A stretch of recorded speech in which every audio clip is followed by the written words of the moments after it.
Bugün yine size hunharca işlenmiş bir cinayet dosyası açacağım. Nasıl aydınlatıldığını öğrendiğinizde şaşıracaksınız.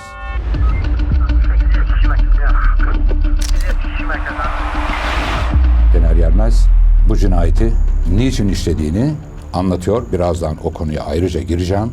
Ancak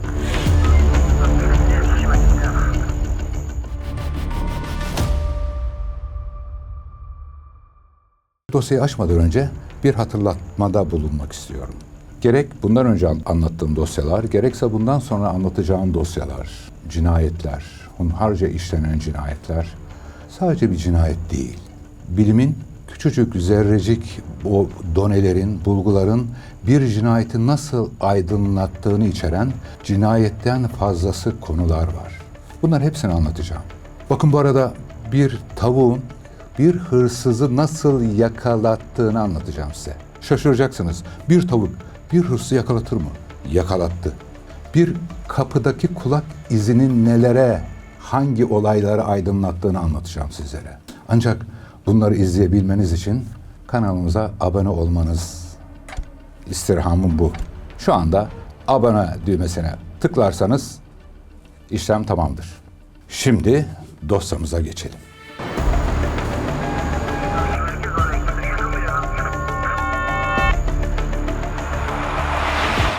25 Ağustos 2001 tarihinde şık giyimli bir şahıs, bir beyefendi her zaman olduğu gibi cumartesi günü Eyüp mezarlığına geliyor. Rutin olarak yapıyor bunu her cumartesi. Hatta her cumartesi geldiğinde çevresinde onu bekleyen çocuklar var. Onlara harçlıklar veriyor. Alışılagelmiş artık bu konu. Bu şahıs her zaman olduğu gibi ziyaretlerine başlıyor. İlk Genelkurmay Başkanımız Maraşal Fevzi Çakmak'ın da mezarının bulunduğu Hüseyin Şeyh Türbesi'nin bulunduğu yere gidiyor. İşte cinayette tam bu noktada işliyor.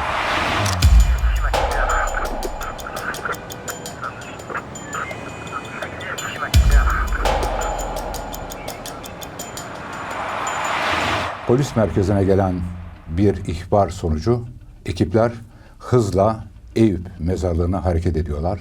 Belirtilen noktaya geldiklerinde evet orada bıçakla öldürülmüş bir cesetle karşılaşıyorlar.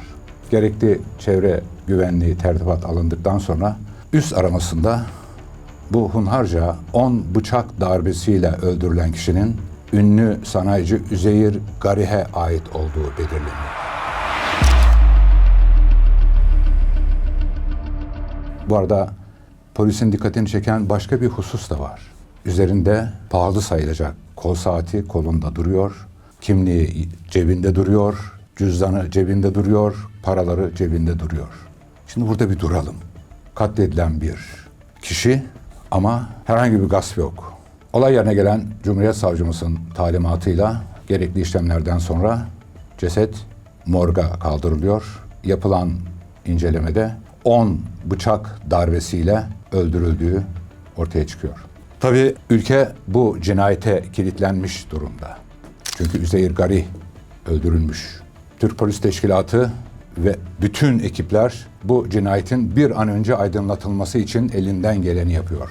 Soruşturmalar başlıyor, ifadeler alınıyor. Bu arada biraz önce ifade ettiğim gibi ilk planda mezarlığa gelirken dağıtmış olduğu o harçlıklardan alan 8 yaşındaki Yeşim adındaki kızımız Üzeyir Garih'in yanında çevresinde Deli Fuat olarak adlandırılan kişiyi gördüğünü ifade ediyor. Bu polis için önemli bir isim, önemli bir done olabilir. Deli Fuat. Deli Fuat'a yönlendirmesi, polisin yönlenmesindeki en önemli konulardan bir tanesi de Deli Fuat'ın o gün bir bileycide bir bıçağı bileylettiği bilgisine ulaşılıyor.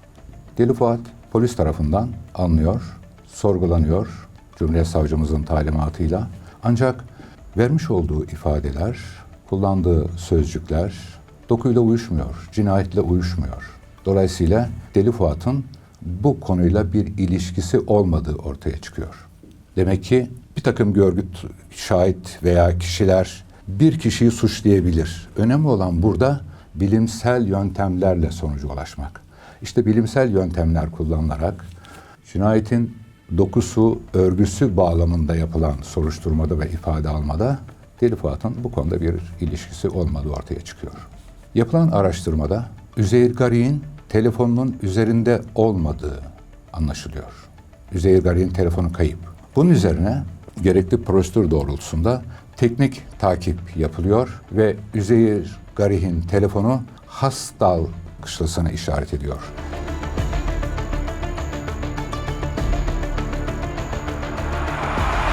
Ekipler süratle Hasdal kışlasına intikal ediyorlar.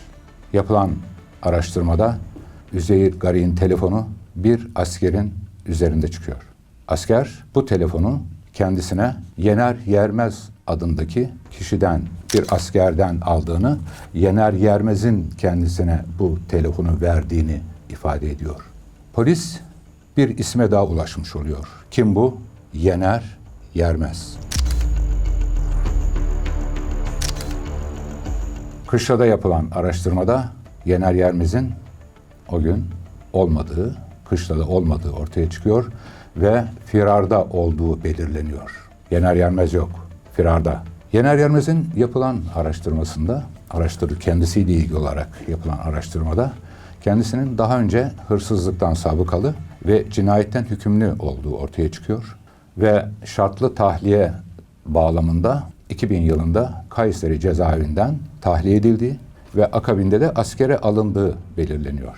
Yener Yermez tüm ülke genelinde aranmaya başlıyor. Yollar tutuluyor, gidebileceği yerler araştırılıyor, adresler tek tek kontrol ediliyor, toplu ulaşım araçları tek tek araştırılıyor, aranıyor.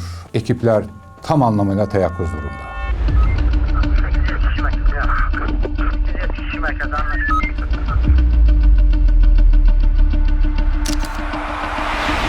Yener Yermez'in bir an önce yakalanması ve ifadesine başvurulması gerekiyor. Tarih 4 Eylül. Ankara'dan Kayseri'ye hareket eden bir otobüs, Kayseri'ye 12 kilometre kala rutin olarak yapılan kontroller bağlamında durduruluyor ve yolcular tek tek inceleniyor. Bu arada bu yol kesme ve kontrol ekibinin içerisinde daha önce Yener Yermez'in hırsızlık olayı nedeniyle yakalanmasını sağlayan ve bu nedenle de ifadesine başvurması nedeniyle de kendisini tanıyan bir komiser kardeşimiz de bu arama ekibinin içerisinde yer alıyor. Otobüse girildiğinde tek tek yolcular bakılıyor, kontrol ediliyor. Bu komiser kardeşimizin dikkatini cam kenarında oturan bir kişi dikkatini çekiyor. Bu şahıs top sakal bırakmış ve gözlük takıyor. Ancak işte o benim komiserimin şahin gözü, o kardeşim top sakalına rağmen, gözlüğüne rağmen Yener Yermez'i tanıyor. Ve alıyor onu ve ekip otosuyla beraber Emniyet Müdürlüğü'ne getiriliyor. Sorgu başlıyor. Yener Yermez ilk planda kendisinin bu konuda herhangi bir bağlantısının olmadığını ifade etse de telefon sinyalinin Hasdal kışlasında olması, söz konusu telefonun çıkan askerin bu telefonu Yener Yermez'den almış olması Yener Yermez'i köşeye sıkıştırıyor ve evet, Yener Yermez bu cinayeti işlediğini, niçin işlediğini anlatıyor. Birazdan o konuya ayrıca gireceğim. Ancak burada da bir duralım.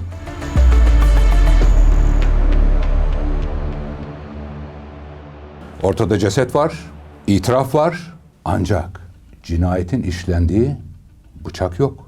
Somut delil yok. Kesin olarak bu bıçağın bulunması gerekiyor. Somut delile, maddi delile ulaşmak şart. Kişinin ifadeleri tamam, ancak hukuki yönden suçlanabilmesi için bu bıçağın bulunması gerekiyor. Bunun üzerine 200 polis Eyüp mezarlığına sevk ediliyor. Mutlak surette bulunacak. Başka çaresi yok. Fakat tüm aramalara rağmen bir türlü bulunamıyor bu bıçak.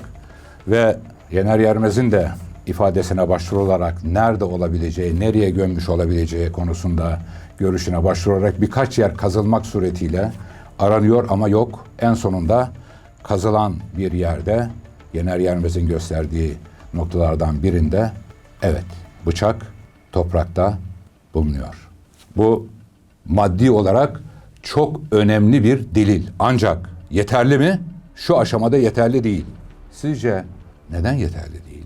İtiraf var, bıçak var, somut delili de ulaştık. Ama ben halen diyorum ki yeterli değil.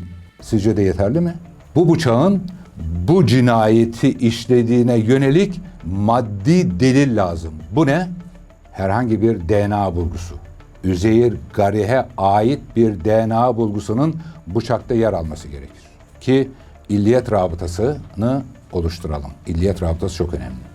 Kriminal laboratuvarda işte bakın maddi delilin yani bilimsel çalışmaların delilden sanığa gitmenin ne kadar önemli olduğunu bu dosyada bir kez daha ilmik size anlatacağım. Nasıl aydınlatıldığını öğrendiğinizde şaşıracaksınız.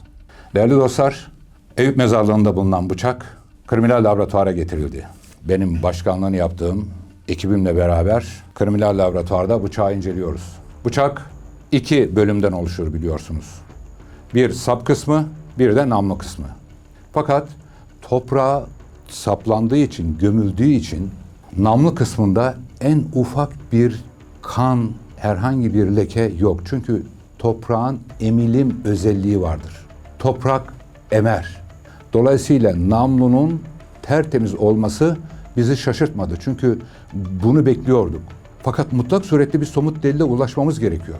Gece saat 3:03 civarı arkadaşlarımla beraber o namlunun sap kısmında 2 tane bakalis sapı tutturan 2 tane vida var.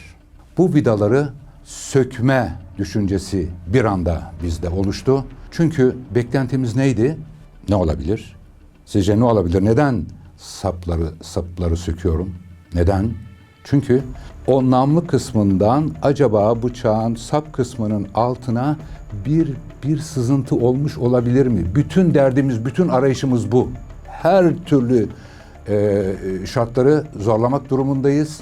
Her türlü ihtimali değerlendirmek durumundayız. Ve biz arkadaşlarımızla beraber o sapları tutan vidaları açtık, ayırdık ve namlunun sapa rastlayan, sapın alt kısmına rastlayan bir yerde bizim kriminal olarak adlandırdığımız eser miktarda bir leke, bir koyuluğa rastladık. Değerli dostlar, bu leke bir pas olabilir. Bir meyve lekesi olabilir, meyve kesmiş olabilir şahıs. Bir tavuk kanı olabilir, tavuk kesmiştir. Hayvan kanı olabilir yani.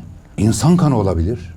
İnsan kanı ise kadın kanı mı, erkek kanı mı? Bakın, kriminal laboratuvarın bilimsel yöntemlerin ne kadar detaylı olduğunu bu dedim ya size ilmek anlatacağım diye. O minnacık, o eser miktardaki o lekenin insan kanı, hayvan kanı, meyve lekesi veya pas, bakın alternatiflere bakın, seçeneklere bakın. İşte biz yaptığımız kimyasal ve biyolojik araştırmalar, özellikle DNA yönünden yaptığımız araştırmalar sonucu hassas bir çalışma, çünkü elimizdeki miktar çok az, bunun insana ait bir kan olduğunu ve erkeğe ait bir kan olduğunu ortaya koyduk. Yani bu leke bir kan ve bu kan bir erkek kanı.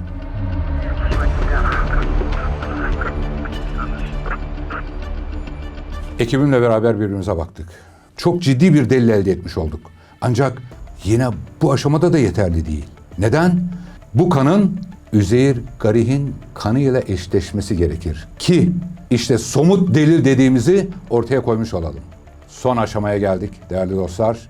O erkek kanı olarak, net olarak tespit ettiğimiz bıçaktaki o eser miktardaki kanın defnetmeden önce Üzeyir Garih'ten aldığımız kan ve bu arada öldürülme sırasında fanile olduğu gibi kandı. Onu da biz muhafaza altına almıştık.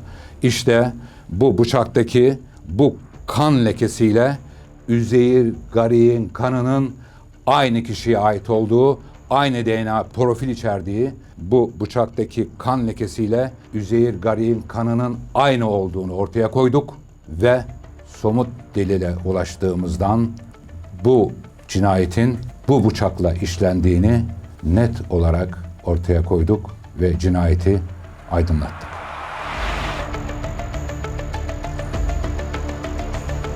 Bu cinayet bilimin ne kadar önemli olduğunu, DNA yapısının, ki genetik parmak izi deriz biz ona, genetik parmak izinin bir cinayeti aydınlatmada ne kadar önemli bir anahtar olduğunu bir kez daha bize gösterdi. Hukuka gösterdi, adalete gösterdi, topluma gösterdi ve biz amaçsız fakatsız bu cinayeti net olarak aydınlattık. Yener Yermez adalete teslim edildi ve yargılama sonucu işlemiş olduğu bu cinayetten dolayı müebbet hapis cezasına çarptırıldı.